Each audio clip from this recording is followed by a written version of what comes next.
जिंदाबाद, नारी शक्ति जिंदाबाद, युवा शक्ति जिंदाबाद, युवा शक्ति जिंदाबाद, युवा शक्ति जिंदाबाद, हमारी मांगे जिंदाबाद, हमारी मांगे जिंदाबाद, हमारे नेता जिंदाबाद, हमारे नेता जिंदाबाद, इंकलाब जिंदाबाद, इंकलाब जिंदाबाद, बोल बाबू हल्ला बोल, बोल बाबू हल्ला बोल, बोल बाबू हल्ला बोल, बोल बाबू हल्ला बोल, बोल बाबू हल्ला बोल, बोल बाबू हल्ला बोल, बोल बाबू, बोल बाबू हल्ला बोल, जब तक बाबू है,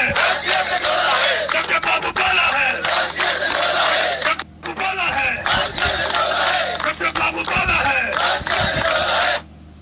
बोला है, जब तक बाबू बोला है, जब तक बाबू बोला है, जब तक बाबू बोला है, जब तक बाबू बोला है, जब तक बाबू बोला है, जब तक बाबू बोला है, भारत माता की, भारत माता जगह ने जोर से लगाया, भारत माता की, भारत माता की, भारत माता की, भारत माता की, भारत माता की, भारत माता की, भारत माता की, भारत माता की, भारत माता की, भारत माता की, भारत माता की, भारत माता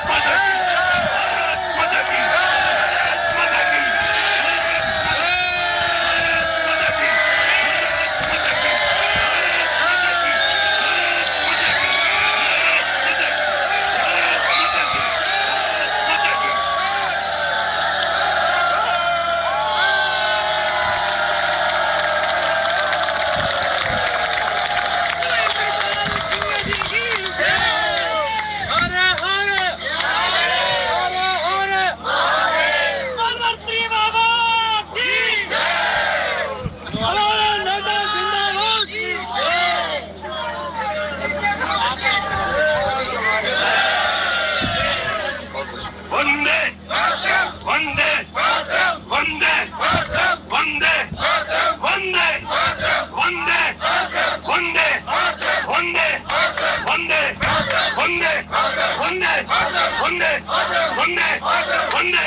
साथियों, पंडाल में कितने हैं जो रिटायर्ड पर्सन कोई बैठा है क्या?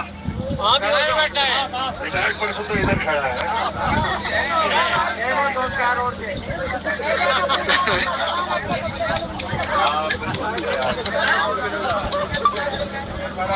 चलो बोलो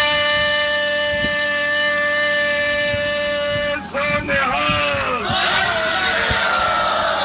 बोले सोनिहाल। वाहिगुरु जी का खालसा, वाहिगुरु जी का खालसा। साथियों, आपने जो शुरुआत के अंदर जो जज्बा दिखाया था वो जज्बा अभी भी कायम है और मैं आपसे महासंघ की तरफ से ये विनती करना चाहूंगा कि इस जज्बे को आप बनाए रखिए। कुछ लोगों के मन में ये आशंका आ रही है कि बार बार हम कहते हैं कि 1-2 दिन चल रहा है, 1-2 दिन में हो जाएगा, लेकिन आप निश्चित मानिए कभी न कभी अपनी सुबह जरूर आएगी और हमें सफलता जरूर मिलेगी। साथियों, जब किसी कारण से किसी कार्य में कोई समय लगता है तो ये मान के चलिए कि वो जो भी कारण है उसको दूर करके हम कोई चीज प्राप्त करेंगे तो उसके अंदर अलग ही आनंद आएगा। साथियों, जल्दबाजी में हम आवेश में आकर या भावुकता में आकर सरकार से कोई निर्णय करवा लेते या कोई हमारा सकारात्मक सरकार दिखा देती, लेकिन यदि कोई कमी रह जाती है तो बाद में हमारे पास पछतावे के अलावा कुछ नहीं रहता। तो साथियों ये मान के चलिए, ये जो देरी हो रही है इसके पीछे भी आपका कोई ना कोई लाभ जरूर छुपा हुआ है साथियों, ये आप निश्चित मान के चलिए। मैं प्रत्येक वार्ता में इस बात का मौजूद गवाह हूँ कि कोई भी आपसे बात छुपाई नहीं जा रही। जो देरी हो रही है उस देरी में भी आप सबका भला है साथियों, आप उसको अन्यथा न ले कि महासंघ को प्रयास नहीं कर रहा, महासंघ को कदम नहीं उठा रहा। महासंघ निरंतर कदम उठा रहे हैं और आपके प्रयास सफल होंगे, लेकिन आपके अंदर जो बार बार आता है कि सब महासंघ के अंदर 2 दिन और लगेंगे, सकारात्मक बात है। मैं साथियों आपसे कहना चाहूंगा कि जो देरी हो रही है ये सब आपके भले के लिए हो रही है, इस पे आप विश्वास रखिए साथियों। कहीं ना कहीं कोई कमी रह जाती फिर ये कहते महासंघ ने ये करना था, ये नहीं करवाया, ये उस समय कर लेते तो ऐसा हो जाता। साथियों हमारे प्रत्येक कर्मचारी की भी जिम्मेदारी बन रही है। जब महासंघ के पदाधिकारी, प्रदेश कार्यकारिणी, जिला कार्यकारिणी सब इस कार्य में लगे हुए, आप मान के चलिए कि हमने आपको बैठाया है तो सबसे पहले जिम्मेदारी हमारी बनती है। आपने निश्चित मान के चलिए, आपको तो हम मौजूद रहना है, तो संख्या बनाए रखनी है, लेकिन हमें तो हर चीज के बारे में सोचना पड़ता है। राज सिंह जी हर चीज के ऊपर कदम कदम पे हर चीज का ध्यान रख रहे हैं। कहीं ऐसा नहीं हो कि जल्दबाजी में हम कोई निर्णय कर ले और फिर हमें पछताना पड़े। इसलिए साथियों ये विश्वास रखिए कि आपके साथ कुछ गलत नहीं होगा, जो होगा बिल्कुल सही होगा। सरकार हमारा दबाव हमारे ऊपर बनाना चाह रही है।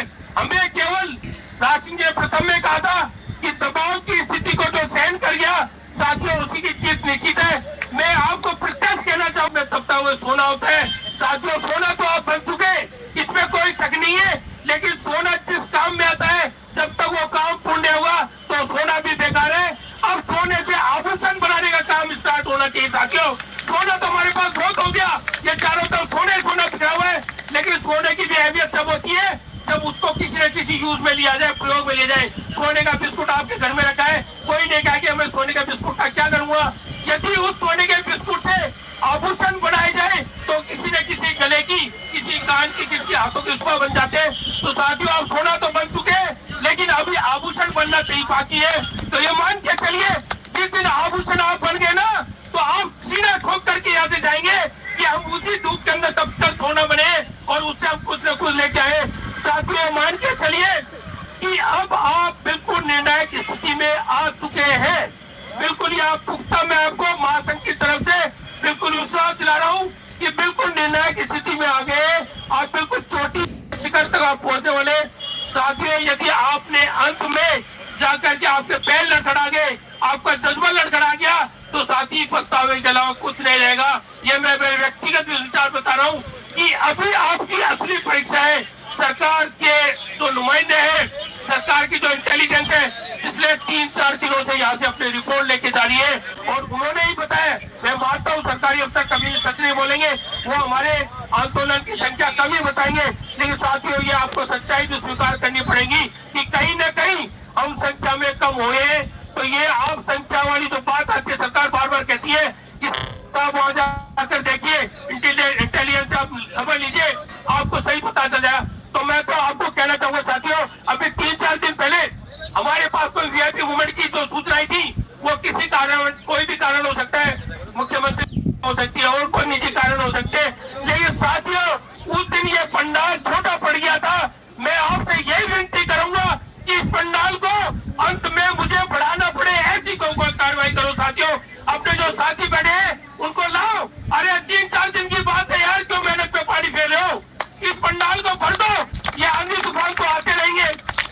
आपने आंधी तूफान झेल लिया, अब क्या बचा आपके पास? अरे अब तो फल खाना बाकी है साथियों। फसल तैयार है, फसल की सुरक्षा करनी है, फसल को काटना है।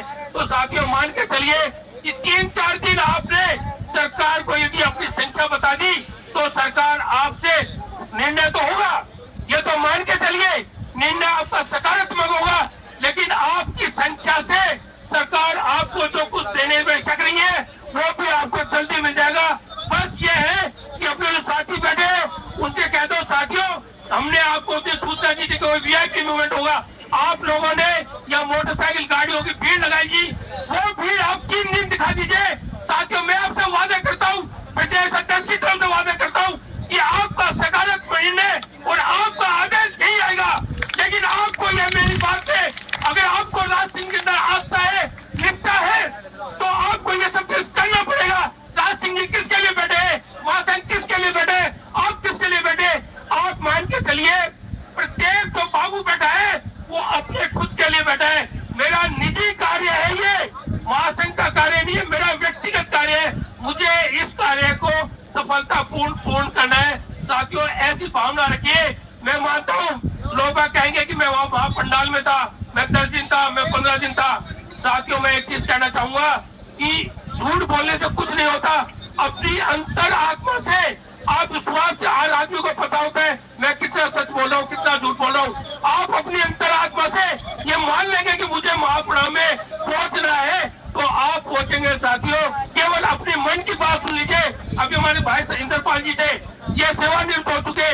इन्होंने परसों मेरी एक बात कही मेरे को। मैंने कहा भाई साहब आप लगातार आ रहे, तो इन्होंने कहा कि मेरा महासंघ के प्रति को ऋण बकाया था, उस ऋण को चुकाने के लिए मैं यहाँ पर आता हूँ। साथियों, मैंने राज्य सेवा करी, उसको मेरे राज्यसभा ने, उसको सरकार ने मुझे कुछ दिया, लेकिन संगठन ने मुझे बहुत कुछ दिया।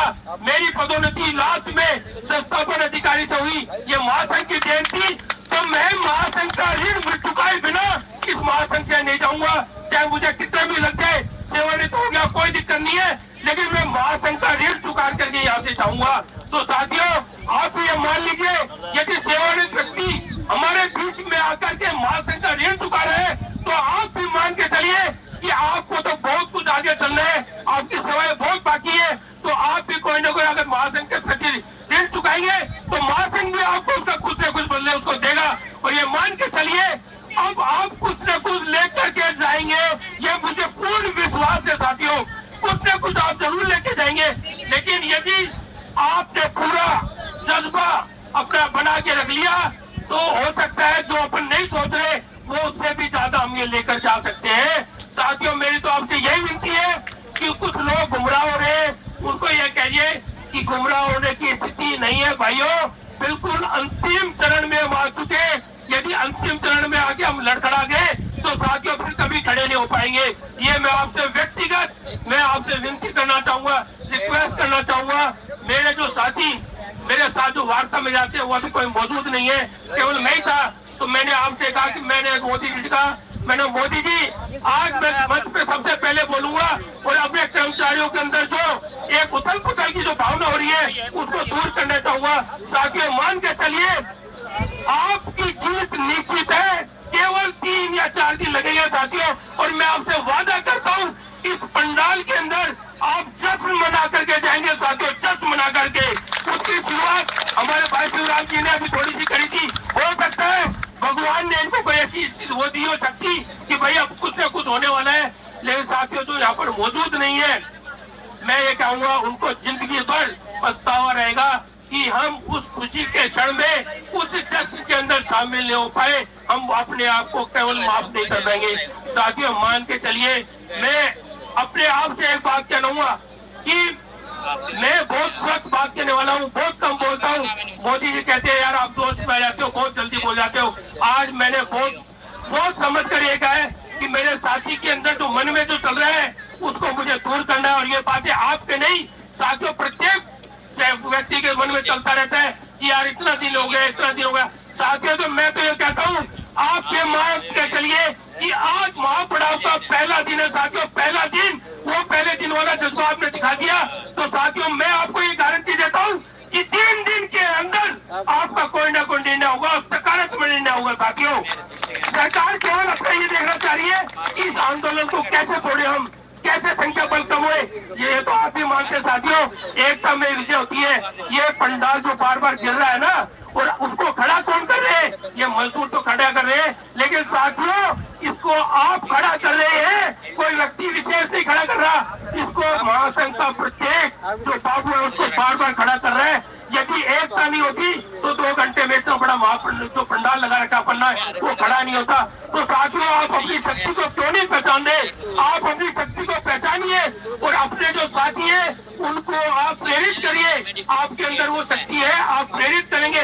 मैं तो ये कहता हूँ प्रत्येक कर्मचारी मान ले कि मैं एक व्यक्ति को, चाहे मुझे उसका कोई कसम देनी पड़े, कोई वादा करना पड़े या किसी भी न किसी तरह से उसको लेके आऊंगा, तो मैं नहीं मानता कि ये पंडाल डबल नहीं करना पड़े। लेकिन साथियों, मैं आपसे कहना चाहूंगा, ये आपको प्रतिज्ञा लेनी पड़ेगी कि 3 दिन के लिए आप इस पंडाल को पूरा कर दीजिए। साथियों, ऐसा नहीं हो कि ये जिम्मेदारी जो आप भाषण पे थोप रहे, कल को आप ये सोचे यार हम उस दिन अगर भीड़ चले जाते, मैं चला जाता, मेरा साथी चला जाता, तो सरकार तुरंत अपना फैसला कर लेती। फैसला तो निश्चित है, लेकिन समय अगर लग रहा है तो समय साथियों कहीं ना कहीं अपने हित के लिए लग रहा है। समय अगर लग रहा है फिर मान के चलिए सबका फल मीठा होता है, सब बात कर रहे हैं, धैर्य आप बना के रख रहे हैं, तो मान के चलिए आपको जो मिलेगा वो बहुत पुख्ता मिलेगा, खाली आश्वासन नहीं मिलेगा। आश्वासन तो साथियों हमारे पहले दिन से कह रहे हैं कि हम आपको ये दे देंगे, ये दे देंगे, ये दे देंगे, आप चले जाइए। लेकिन साथियों आश्वासन से नहीं जाना था, जब भी तो आप यहाँ डटे हुए हो। तो ये मान के चलिए कि हम बिना आश्वासन के नहीं जा रहे, हम आश्वासन चाहिए नहीं, हमें कुछ न कुछ लिखित में चाहिए, उसके बाद ही हम जाएंगे। लेकिन साथियों मैं तो आपसे जोड़ के ये विनती करूंगा कि अपने साथी जिनके मन के अंदर ये गुमराह वाली स्थिति दूर हो रही है, उसे दूर करे और कह दे भाई अब तो 3 दिन के लिए आजा। अगर 3 दिन बर्दाश्त नहीं होता तो साथियों मैं भी यही हूँ, आप भी यही है। मैं आपसे कहता हूँ अगर 3 दिन के अंदर आपने संख्या बढ़ा दी और फैसला नहीं होता तो साथियों आप जो कहेंगे मैं उसके लिए तैयार हूँ। साथियों मैं व्यक्तिगत कह रहा हूँ आपको, यदि आपकी संख्या पूरी हो गई और सरकार कुछ नहीं कर पाए तो आपका निर्णय मेरे सर माथे। मेरे साथियों मैं राज सिंह जी से कहना होगा कि कोई भी यदि ऐसी स्थिति होती है तो उसके लिए मैं स्वयं जिम्मेदार हूँ। लेकिन साथियों आपको महासंघ की जो बात उस पर खरा उतरना है, ये मान के चलिए महासंघ आपको कुछ